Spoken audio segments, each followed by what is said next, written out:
I am not a financial advisor. This is not financial advice. Do your own research. Consult a professional investment advisor before making any investment decisions. This show is for entertainment only. Faites vos propres recherches.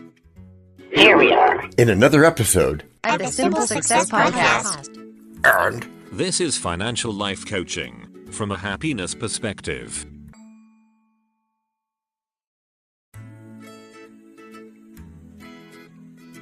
it does not matter how slowly you go, as long as you do not stop. That's a saying by Confucius, isn't it? It is, but these next few lines aren't. Tuck-I-cock, such as, go slow and don't stop, for the task ahead is long. Though it may seem daunting, you must stay strong. For if you give up now, your efforts will be gone, and all of your hard work will be for naught. But how can I keep going when I'm feeling so low? The task is so hard and I'm feeling so slow. It's like I'm stuck in a never-ending show. Take a deep breath and remember what you chose. Your goal is within reach. Take one step at a time. You can do this. Don't let your courage unwind. You must stay focused and never give in. Though the task may be hard, you know you will win. For if you keep going, success will begin. Go slow and don't stop, for the task ahead is long. Though it may seem daunting, you must stay strong. For if you give up now, your efforts will be gone, and all your hard work will be for naught. Once upon a time, there was a race between a tortoise and a hare. Like I've never heard this one before. Hang on, DT. This hare was so confident of his speed. Yes, I've seen this movie. He boasted he could beat the slow-moving tortoise with ease. I'm so fast I can beat you in no time. Go slow and don't stop. That's ridiculous. That's my motto. I'll be done before you even start. So the hare took off like a shot, burning up beaucoup calories and leaving the tortoise in his dust. But the hare got so caught up in showing off his speed that he forgot to keep going and soon fell asleep. Like my cat. I told you to go slow and don't stop. I guess I should have listened to you. You said that already. The tortoise kept going, slowly but surely, and eventually crossed the finish line first. Wow, you actually won. And everyone says that the moral of the story is that slow and steady wins the race. No matter how fast you are? Yes, DT. No matter how fast you are, if you don't keep going, you won't get to your destination. So remember, go slow and don't stop. Or, like Kennedy might have said, without the accent, of course, we choose to go slow and not stop, not because it is easy, but because it is hard. He said something like that in that famous moon speech, right? Right. And we must never forget that speed can be a double-edged sword. But it can help us achieve our goals faster. Yes, while also leading to mistakes and errors. If you don't learn from your mistakes, you might as well not make them. Napoleon Hill quote detected. Good one. And let us remember that haste makes waste. Let us take our time and do things right. We must not rush, but rather take the necessary steps to ensure that we are doing things correctly. We must strive for excellence, not just speed. And saying do things right reminds me again of that Ray Charles quote, take the time to play the right note. Yeah, and that's a great story we'll have to go on about soon. Meanwhile, tell me about wrong note investing. Wrong note investing. Oh, right. It's when we make decisions too quickly. Without what? Without considering the long-term consequences, without thinking it through. We may think that we are making a smart investment, but in reality, it could be a bad decision. Like taking the time to play the right note, it's important to take the time to research and understand the risks associated with any investment before jumping in. Do your own research. Yep.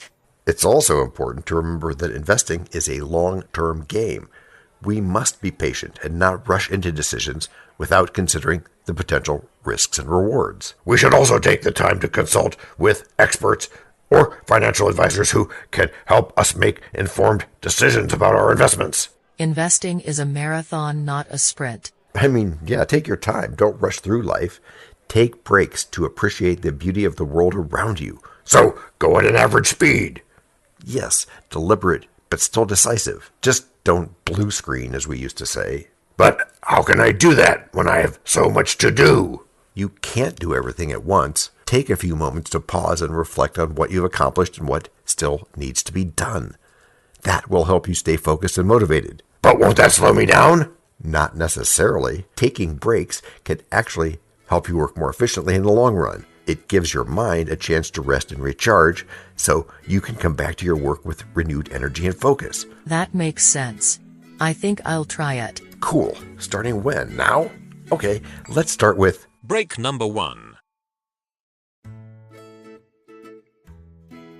Hello, everyone. This is John with the Simple Success Podcast, financial life coaching from a happiness perspective.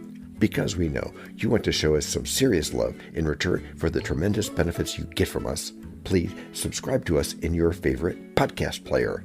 You can find us on both the App Store and the Play Store because our message is for everyone. Leave a rating for us, or even better, tell a friend. Whichever you choose, thank you so much for helping us do this for you. To leave us a written message, which just might lead to more in a future podcast, go to those same written show notes to find our subreddits.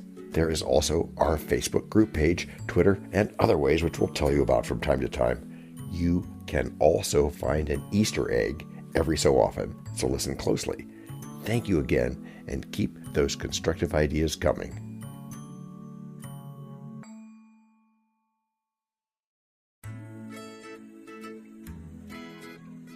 It doesn't matter how slowly you go, as long as you don't stop going. Said that Confucius guy, right? Right, and what do you think he meant by that? He meant that when you start something and plan to finish it. Right, and plan to finish it, then it still takes repeated effort and persistence to get perfection. Or anything even close to perfection. And there's a reason that practice makes perfect. Because it's practice, right? And our guest Tyler Foley is going to tell us how that has worked out for him. Ah, then waiting is something we need not do.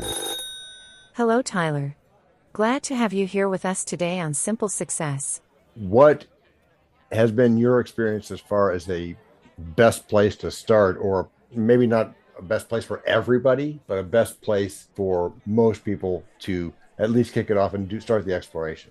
I find that there's no, as you had pointed out, there's no one magic bullet, but I like to find whatever that easiest, lowest hanging fruit task on the checklist is. You know, if I need to clean my entire house, usually the dirtiest room is not the one to tackle first. Okay. You know, I know Brian Tracy has the eat the frog theory, and you get the one thing out of the way. For me, I find that a lot of people are going to procrastinate on doing anything. So doing something is still progress. So for me, I'm going to pick what's the easiest one that I can do so that so I can feel accomplished that I've done that task. Right. And then I start to snowball them. I really like the compound effect.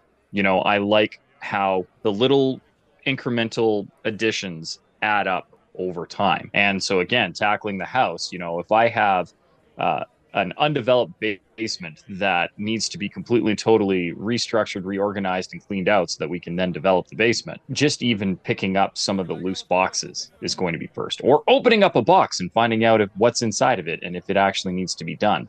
I remember when my wife and I moved into our current house, we had done 3 moves in 2 years. Okay. And everything had got compressed. Far apart? No, within the same city.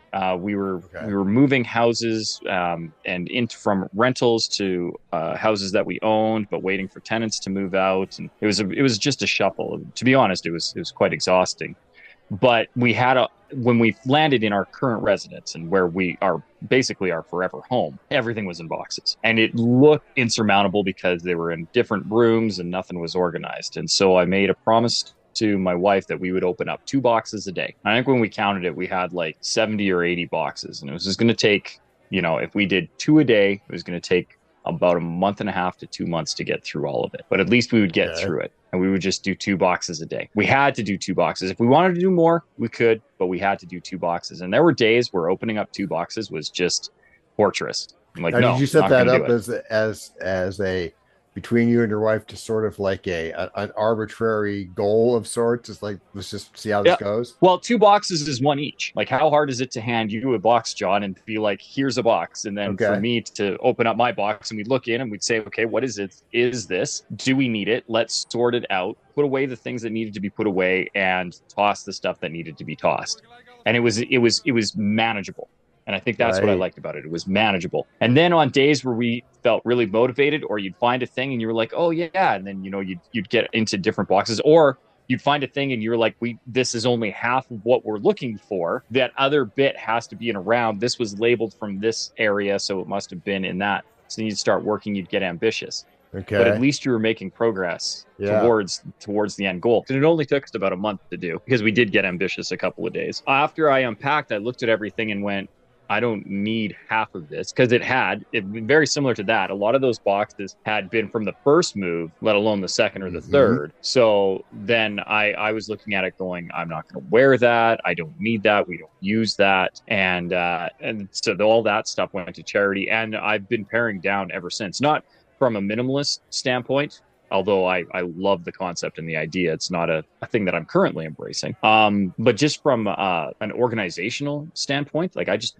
had too many things, and it was really nice to be able to pare down and ease that decision-making process too. Like, particularly this day and age, we have unnecessarily complicated what we do in perceived thought process of trying to simplify it. Like I think of even my smartphone. My wife and I have done this a couple of times where we have literally put the phones away for a weekend. And it feels like unbelievably stressful for the first 2 or 3 hours. Oh, yeah. And then by the end of the weekend, you don't want to touch the thing. You're like, oh, do I have to? Well, Tyler, I really appreciate your time. How do listeners follow up with you to get more information? Well, the best thing they can do is go to my website, John. But before they do, they're already listening to your podcast. So if whatever device or platform, having spoken of our smartphones, that they're listening to Simple Success with on, I would encourage them right now before they go to my website to hit pause and give your show a 5-star review, because that's how you are better able to find guests like me or other guests that are serving your audience. And if you have an audience who's coming back, as the ones who are listening right now obviously are, they're enjoying something about it. So don't just give like a 5-star review and, just click and walk away. Be specific. Let John know what it is about his content that you are really enjoying. And that will help him tailor and provide better insights for you into the future. And if you've enjoyed what I've had to say on this episode, after you're done giving John a 5-star review as a thank you from me for doing that for him, which will help all of us get better content and get our content out there, you can come to SeanTylerFoley.com. Sean is spelled the proper Irish way. SeanTylerFoley.com, and just say Tyler sent you. And if you come over there, I'd be more than happy to give you a free PDF download of my #1 best-selling book, The Power to Speak Naked, as well as access to my Drop the Mic trainer series and access to our Facebook group, our private Facebook group called Endless Stages, where I go live every Tuesday to give live trainings and updates. So all of those are my gifts to your listeners, but only if they give you a 5-star review, John. Oh, thank you very much. I really appreciate that. We will, of course, link all of that in the show notes so listeners can go there and find that too. All right. Good dawning to thee, friend. Art thou of this house? I am, kind sir, and I'm ready to ask you what you liked best about what Tyler told us today. About our guest. Yep. Best does rhyme with guest, my dear DT. Well, I especially like the moving story, where everything started in a bunch of boxes and seemed overwhelming. Yeah, and after they decided to just do 2 boxes per day, they got it done. Yep. That's good. And of course, there's the Kennedy Moon speech again, which I read on the Choice Voice podcast last year. Yep, and we got to that huge goal by keeping at it. Which is the same strategy we use for getting to breaks. You mean we just keep at it? I do mean that. And then we're going to deep dive way below the surface. But first, break number 2. We know a lot about you already because we know ourselves. For example, we know that you know how to listen to our podcast. We also know that you probably know how to subscribe. So as soon as you're done with that, tell us your story. We have ways you can contact us. It involves a special link where you can leave us a message. We may have an email address for you as well in the future, and we'll let you know if that happens. The reason for subscribing? I thought you'd never ask. When you subscribe, you automatically download all future episodes of that podcast. It just happens in your player without you having to go search again. How cool is that? This means better rankings for the podcast, more attention from advertisers, and more money. And this means more and better stuff for you. So your motivation is simple and easy. Subscribe today, whatever app and from whatever place you like. And don't just try to subscribe. There is no try. There is only do. We're changing the way we look at things, and remember, that's good. Eso es bueno, Sybil. Also remember, this is financial life coaching from a happiness perspective. Coaching happiness. Our call to action is right in the show notes. Find it and you win too.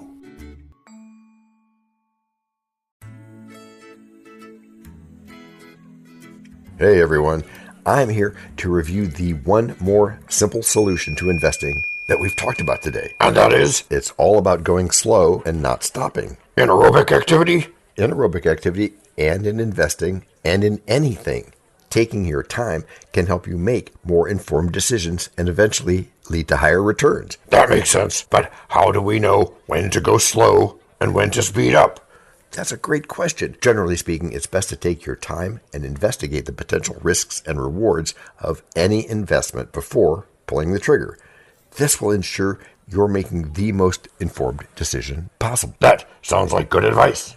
That's good. Remind me, what is the Henry Ford story that's related to this? Well, there are a few, but I think his quote, "If you always do what you've always done, you'll always get what you've always gotten." It's another great way of phrasing Einstein's insanity quote. So, if we make decisions in the same way we have done before, then our outcomes won't be much different. Yeah, think critically and weigh all your options when making any decisions. Even if you have to make those decisions quickly? Yes, especially then. That reminds me of how that decision about deciding quickly was characterized in Think and Grow Rich. That was Henry Ford too, wasn't it? That makes sense. It was, and it does. One thing you can do is use the same principles used in the book Think and Grow Rich. Decide quickly, but be sure to think it through and weigh all of your options. This will help you to make the most informed decision possible. Who wrote that book? The book Think and Grow Rich was written by Napoleon Hill in 1937. Just the best-selling business book of all time, that's all. This is why successful people have it. Yep. So, what was the focus? Hill's main focus was on personal development and success, and he believed that one's decisions should be made quickly but with consideration of all options. Was there anything in there about taking action and not just knowing? Funny you should ask, DT. It is? It's funny? How? Not like joke funny. How then? Like coincidental funny. So, I should just keep scratching my head then? No, here's the point. Napoleon also emphasized the importance of taking action in order to achieve success, which is a key component of investing and many other things. And that's where we get this idea that drives us at our show? Yep. Aha! So if you don't have any fear about the idea of investing, you'll keep moving. Absolutely. Fear is a natural emotion and it can be paralyzing. So it's important to replace fear with confidence. When you say confidence, I think security. Okay, I see that. Going slow and taking your time when investing can really help you build that sense of security. But that's not a substitute for action. No, it's not. But it is very important to have confidence in yourself and your decisions. And then you don't hesitate to take action. Right. Taking action is key to achieving success in any venture, including investing. And you get to no fear by moving slowly? You do. And you can count on that if you're patient. Which I am. That's good. By taking it slow, you can build up your confidence and knowledge of the situation. It also gives you more time to research different options to find the one that best suits your need. And then, when you've made the best decision possible, you become more comfortable with the process of going slow and not quitting? Sure, practice makes perfect. Once you become comfortable with the process of going slow, you'll be more likely to stick with it and make sound decisions in the future. And this whole thing comes from that quote by Confucius? Yes, you are correct. He said, "It does not matter how slowly you go, as long as you do not stop." Sounds like a lot of persistence to me. And for good reason. This quote emphasizes the importance of perseverance and consistency when it comes to achieving success in any venture. Well, yeah, but of course, success happens overnight, right? What? I hate to be the one to break it to you. Oh. What? You said break. I did, but this is Act 3, so we don't go there this time. So I should be sure to turn off low power mode and check my battery health? If that's how you like to think about going slow, okay, whatever imagery works, I always say. Although actually that's something you never say. But I might always say after today, passage of time has that effect. It's all a matter of belief. As you like it. Anything I want? Anything you want. Okay, I'll be sure to practice closing apps so that I don't have too many apps running at login. Okay, I'll accept that for now, but we're going to review practice and your goals some more. For now, just keep practicing and getting better, like Abraham Lincoln said. Oh yeah, whatever I am, be a good one? Yeah, that. Which is how you've all gotten good. Gracias por escuchar. Salut. À la prochaine. This podcast and our other podcast are productions of Little Red Hen Industries. The supporting cast who helps me bake the bread includes Techno King, John C. Brandy, Alter Ego, Doubting Thomas, Fact Checker, A Small Brown Beef Animal, Seriously, Tiny. Facts are important but are also easy. Social Manager, Abraham Lincoln, Media Expert, Augustus Caesar. Psychologist, William James. Sound Designer, Adobe's Creative Suite. Spanish Consultant, Cameron J.K. Brandy. French Consultant, Leah, the Do-Your-Own Research Lady. Videographer, Ato Monkoshki. Audio Props, Les Paul. Inspiration, many podcasts and other sources, and of course Napoleon Hill. We also have websites, and you can subscribe to both podcasts. You can even send us a video, audio, or text message, but of course you'll have to head to the show notes, either on your phone or on the web, to get the links and stuff. And all those clickable links are in the show notes. And before we forget, the artificial intelligence or AI voices that you hear in our work are offered up by Google, Amazon Polly, and OpenAI, like we say in the show notes. They don't sponsor us yet, but we love what they do, and we just love what AI can do when lovingly crafted. Finally, you can find us on Podmatch.com, Matchmaker.fm, Podbooker and Podcast Guests, where we consider guests and consider guesting on other people's shows. And really finally, the music for our pods comes from Cute by Ben Sound and from Piano Background by Nick Simon Adams, as well as from AI MuseNet. The sound effect credits go to Jackson Academy Ashmore, Canusi G, Dr. Jekyll, Joe Payne, Everything Sounds, MK Play More Stories, ERH, Sand Emotions, Big Pickle 51, and Just Kidding. Yes, that's his or her name. All on freesound.org. Also, languages are the bomb. Paul.